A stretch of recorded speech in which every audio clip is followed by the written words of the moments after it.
Hi, I'm Christy McDonald, and here's what's coming up this week on One Detroit. COVID around the world. With 500,000 dead in the U.S. alone, how are different countries handling the lockdowns almost 1 year in? We zoom around the world. Plus, Michigan's congressional delegation. Can they be the beginnings of working together in Washington? Nolan Finley and Stephen Henderson weigh in. Then, PFAS contamination found in places you may not expect. It's a Great Lakes Now investigation. It's all coming up right now on One Detroit.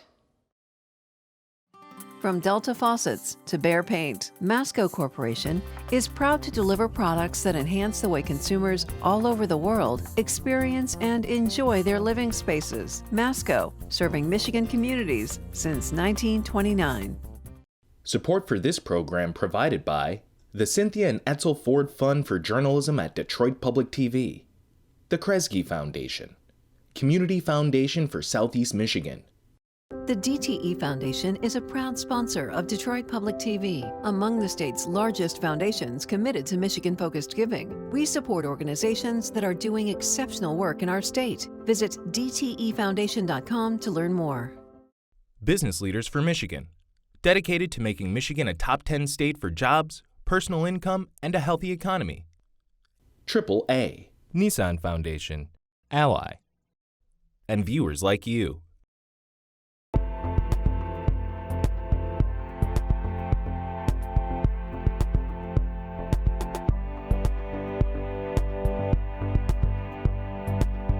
Hi there, and welcome to One Detroit. I'm Christy McDonald. Thanks so much for joining me.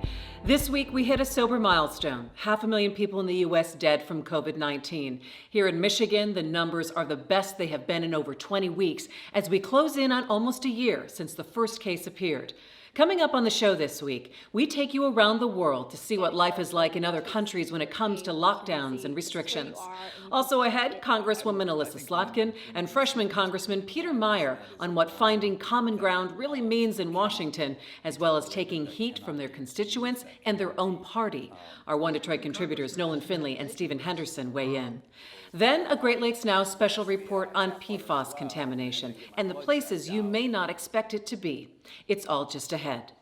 And we're starting off with COVID around the world. Our One Detroit senior producer Bill Kubota has logged some long hours on Zoom to get a better picture of how other countries are handling the pandemic, what the numbers look like, and what it's like to live it. Nearly 2.5 million dead from COVID worldwide, so we're back on Zoom talking to folks around the globe.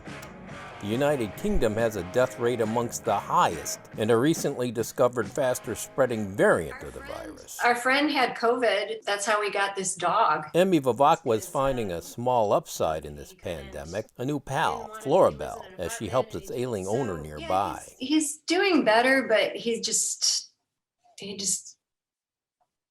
tired. He's feeling really tired. Vivak grew up in Metro Detroit, now living in London with dogs and kids schooling at home. We can go outside for exercise an hour a day. Everybody can. And my favorite thing to do, the only thing you're allowed to do now, is meet a friend and walk and talk and go home. And I'll walk home. I won't take public transportation. Are people wearing masks in London? They finally are more now. Because now this is like we've gone from tier 3 to tier 4. They created tier 4. That was new. And then they added on now this national lockdown. So now I am seeing people wearing masks. But like just this afternoon, there was a group of 8 people outside across the street. And half of them had their masks on and half of them didn't. And these were 8 grown-ups just talking to each other, kind of lackadaisical. Over the channel in the dogleg left lies the Netherlands, with the COVID death rate much lower than Britain and the U.S. Even among friends here who, have followed the whole issue closely, are a little skeptical about the efficacy of wearing masks, but they are doing it. Brian Aker, American expat and corporate speechwriter, he works near The Hague. Last spring, while on long-term assignment in the U.S., he caught COVID, recovered, and flew back to the Netherlands. And I was really kind of shocked. I'd go to the supermarket and you'd see maybe 1 or 2 people out of 100 wearing a mask. And I found out later the reason was the government initially, although it reacted really quickly to do a lockdown in the Netherlands. They didn't push masks. And in fact, sort of the Dutch Dr. Fauci, the chief epidemiologist for the country, he was downplaying masks and was suggesting he didn't really think they were necessary, and really going kind of against the grain of the prevailing medical thought at that time. Despite that, COVID cases didn't rise there significantly until October, jumping even higher in December. Then came a new lockdown announcement where outside, some unhappy Dutch people could be heard. When the Prime Minister was giving his address, there was a small group of maybe 24 people outside the government offices who were making a lot of noise. The same thing's happening here that's happened in the States and elsewhere, which is COVID fatigue. By late January, the unhappiness was more inclusive. Multiple evenings of protest as people burned stuff and hundreds were taken into custody. Other places remain more sedate. But the Spaniards themselves are great ones for kissing and hugging. Everybody does it all the time. I find it a bit, it's not my style. But Patrick O'Gara and Rebecca Scott used to work in Toledo, Ohio. And where are you guys? We are in Moratinos, a village of 20 people in Palencia in the central north part of Spain. Spain, a death rate still a bit higher than the U.S., but the current spike proportionately less severe than ours.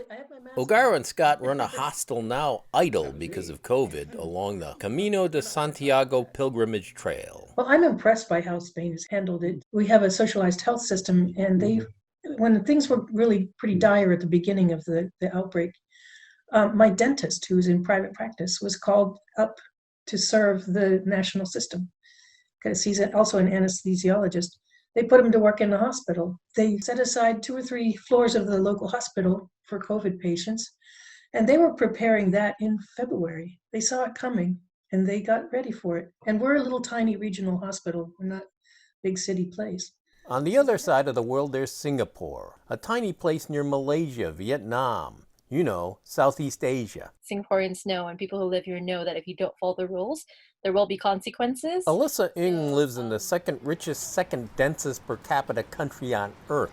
5 million packed on an island, but only 29 COVID deaths. They've been in continuous lockdown since last March. And things are slowly starting to open up again. I feel like we're very protected in our little bubble.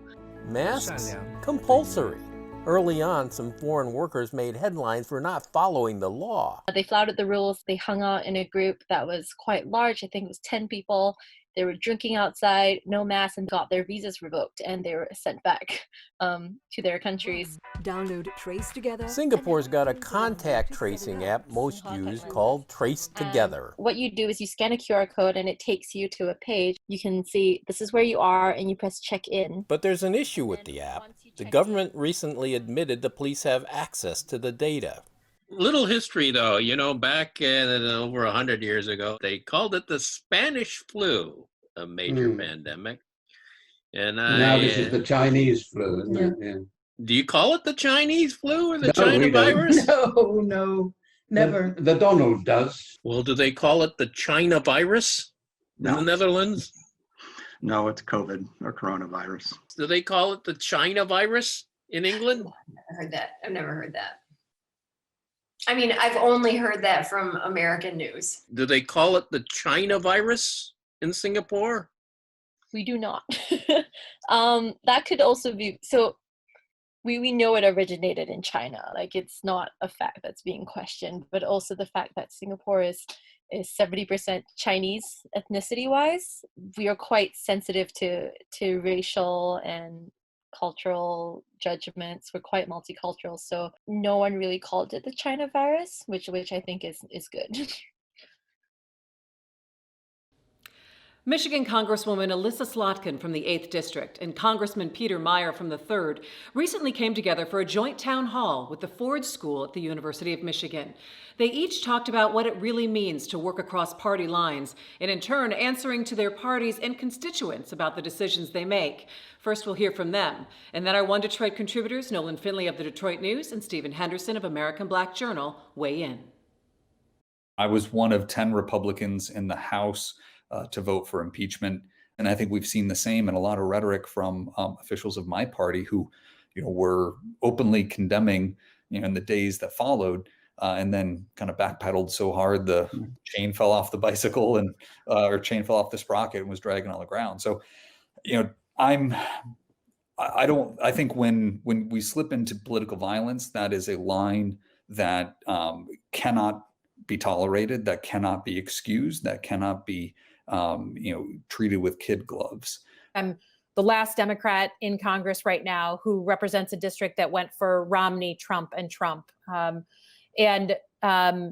we're a smaller group. But, when I was making decisions when Trump's first impeachment happened, you have to get comfortable with the fact that you may not be reelected and that some things are more important than you keeping a job. These are two Congress members who have taken risks and on the same issue, on that issue of impeachment.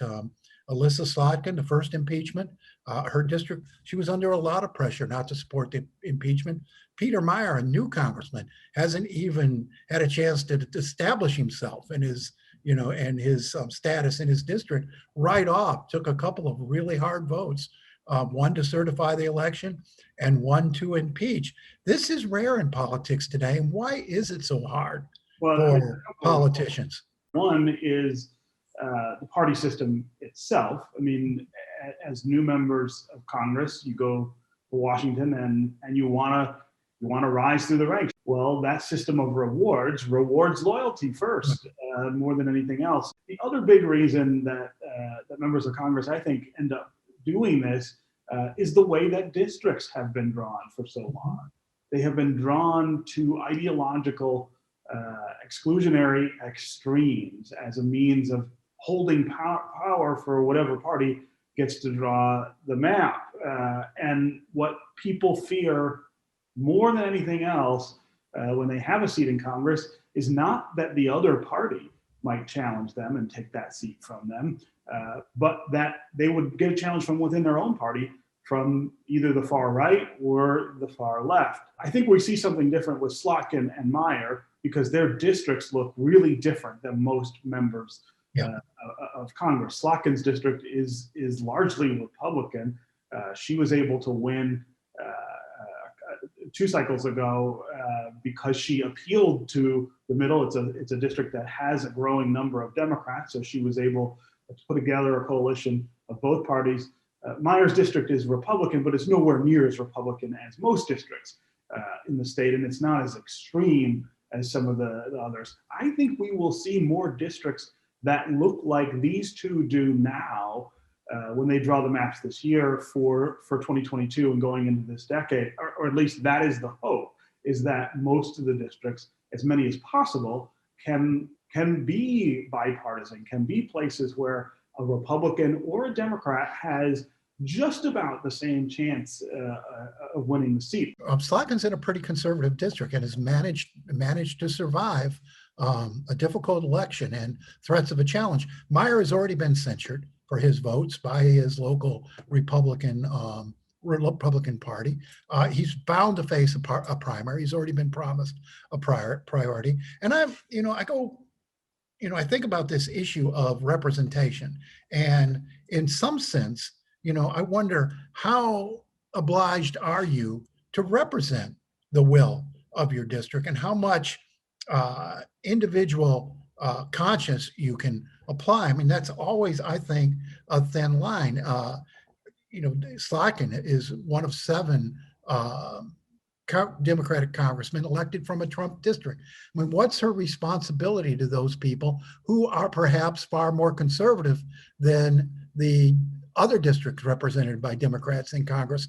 And same with Meijer. I mean, how far can you deviate from what your people want? The idea of longevity in Congress is the idea that over time you build a relationship with those constituents that allows you to take risks, that allows you to say, I actually don't agree with you on this. I think you're wrong. I'm going to do what I believe is right. And if you want to punish me for it, go ahead. Right now, so many of the districts are drawn in a way that people are just scared to do anything other than the quote unquote norm, because they'd get an intra-party challenge in the next election. I'm also very interested in this problem solvers caucus that Yeah. both Slotkin and Meijer belong to. This group that has committed in principle to support bipartisan governing. Now, it's still a limited number of members of Congress, but I hope they can gain sway. I mean, they've committed themselves to supporting only bipartisan legislation. Now, they haven't been tested much about this, but I think this budget bill, this COVID-19 relief bill would test that. How much optimism do you have that this caucus can grow and actually commit to pragmatic governing? You do have people on either extreme who are saying, look, it's go time, it's battle time, and we're just not going to deal with the other side. But I think there are a lot of people who are really tired of that. And I think what we saw on January 6th inspired a lot more people to say, this has gotten ridiculous. I mean, we can't govern together if one side is literally attacking the Capitol, trying to overturn the process of government. I think there is a really strong will right now among the American people to see more working together. Now, of course, the pragmatic end of that means that people have got to give up something, right? You're not going to get everything that you want on every issue. If we could get leaders elected out of these caucuses that are committed to working together, I think then you start seeing real change in Congress and in the type of policy making we see at both the national and state level. Here in Michigan, the state is taking action to protect our water supply from PFAS. PFAS are a large group of man-made chemicals that don't break down and can build up in our bodies. But you don't have to drink PFAS to be exposed to it. One Detroit and Great Lakes Now teamed up with Type Investigations and journalist Tom Perkins for this next story. While writing about PFAS for The Guardian and HuffPost, Tom learned a lot about what PFAS has been used for and got personally concerned looking at the things in his house. The more I reported on the issue and the more I learned what products they're in, I started to look around my apartment and go, my God, there are dozens of things in here that are sometimes made with the chemicals. Am I getting a slow drip of poison from these things? And there's my cat Ling Ling. We're in Hamtramck, and the problem is PFAS, a family of chemicals known for their water and stain repellent qualities that are used in everything from waterproof shoes, to clothing, to bike chain lube, even food packaging. I wanted to know how much PFAS Ling Ling and I are getting into our bodies and our daily lives, so I made a plan. What we're gonna do is test a bunch of different products around my house that are sometimes made with the chemicals and see if they have PFAS in them.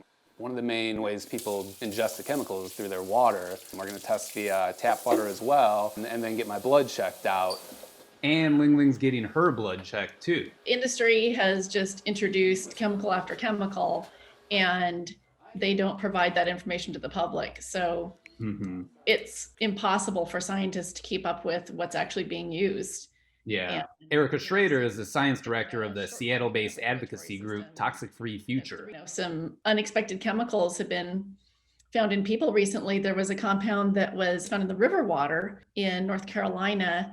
And then after that, they tested residents and found it in 98% of the residents. So it was a previously unheard of chemical that almost everybody in that area was being exposed to. The wide application of these chemicals means that you can't pinpoint the particular use that's led to your exposure very easily. Carla Ng is a PFAS researcher at the University of Pittsburgh who models the chemical's bioaccumulation in humans and wildlife. There are thousands of potential products that use these chemicals, and therefore you may be exposed via your food, via your sports equipment, via your carpets, through your electronic equipment. And so pinpointing the one particular chemical that's in your blood, knowing exactly where that came from, becomes that much more difficult.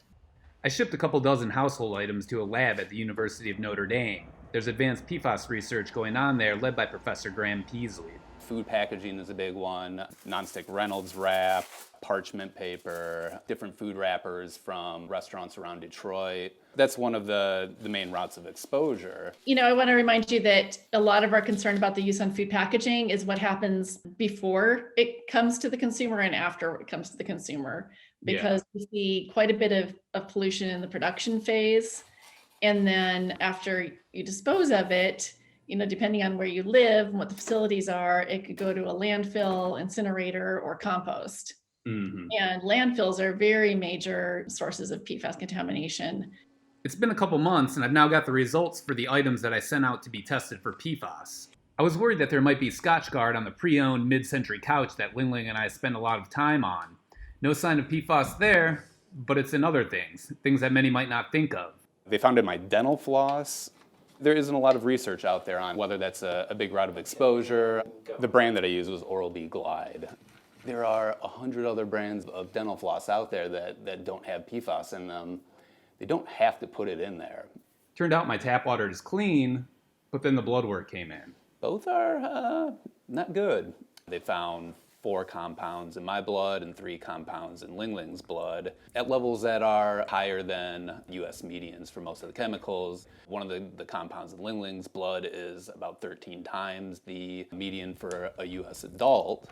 She's a 9-pound cat. It's a little bit scary. You had a chance to look at the test results? I sure did. They're very interesting. The levels that the lab found in your body were similar to what's seen across the country in men. So it doesn't look like you have any especially high exposures from, say, your drinking water.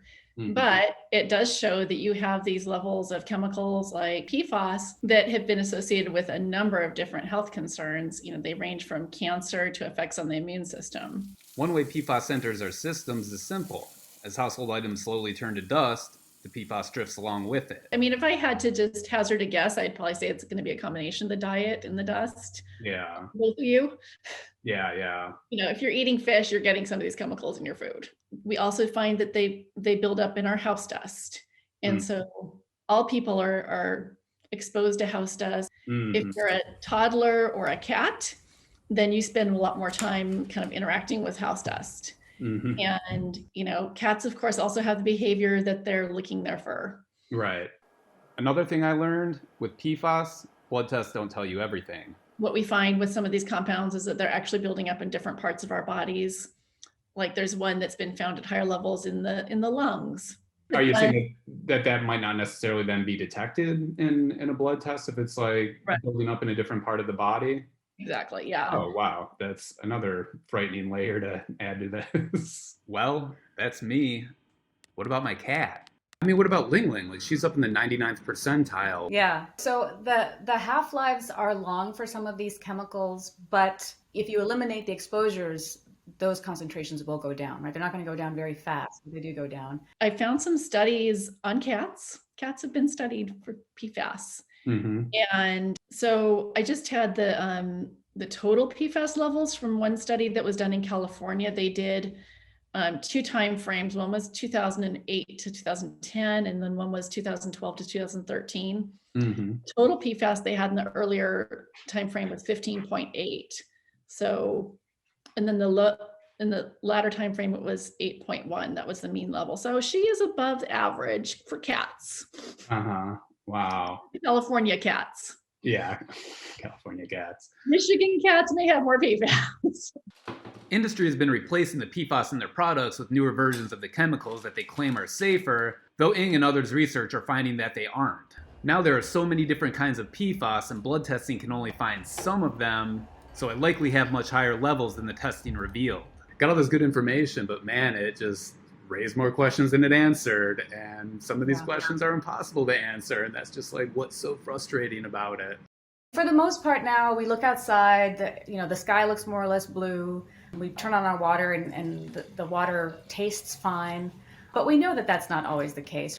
And many of the things we're starting to learn now about chemical impacts on humans are about these low concentration chronic impacts that are not going to make you fall over dead. They're not going to make you pass out, if you breathe the air. But we know that there's a cost over a long period of time. So if we look at the burden of disease in the population, chronic disease is going up. It's something that really stresses our medical system, and it's something that is definitely affected by our increased exposure to environmental chemicals. Should I be worried? I guess let me just ask you that. I mean, I'm not an anxious kind of person. I'm not going to tell you it should keep you up at night. I mean, you had levels that are very typical for Americans. Unfortunately, we do see that, typical levels can be tied to certain health issues like, reduced immunity. So that is definitely a concern. What you can do about that is, take actions to reduce the use of PFAS in your home and support policies that stop the use of products. We don't keep getting it in our homes. And for more reporting on Great Lakes and water issues, you can just head to greatlakesnow.org. That is going to do it for me this week. Remember One Detroit Arts and Culture Monday nights at 7:30, and you can always find us at onedetroitpbs.org. Have a great weekend, and I'll see you next week. You can find more at onedetroitpbs.org or subscribe to our social media channels and sign up for our One Detroit newsletter.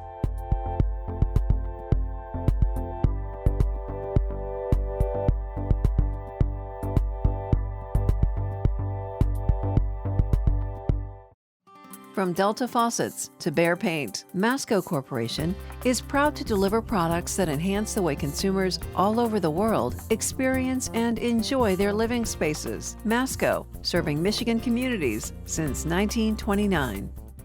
Support for this program provided by the Cynthia and Etzel Ford Fund for Journalism at Detroit Public TV, the Kresge Foundation, Community Foundation for Southeast Michigan. The DTE Foundation is a proud sponsor of Detroit Public TV, among the state's largest foundations committed to Michigan-focused giving. We support organizations that are doing exceptional work in our state. Visit dtefoundation.com to learn more. Business Leaders for Michigan, dedicated to making Michigan a top 10 state for jobs, personal income, and a healthy economy. AAA, Nissan Foundation, Ally, and viewers like you.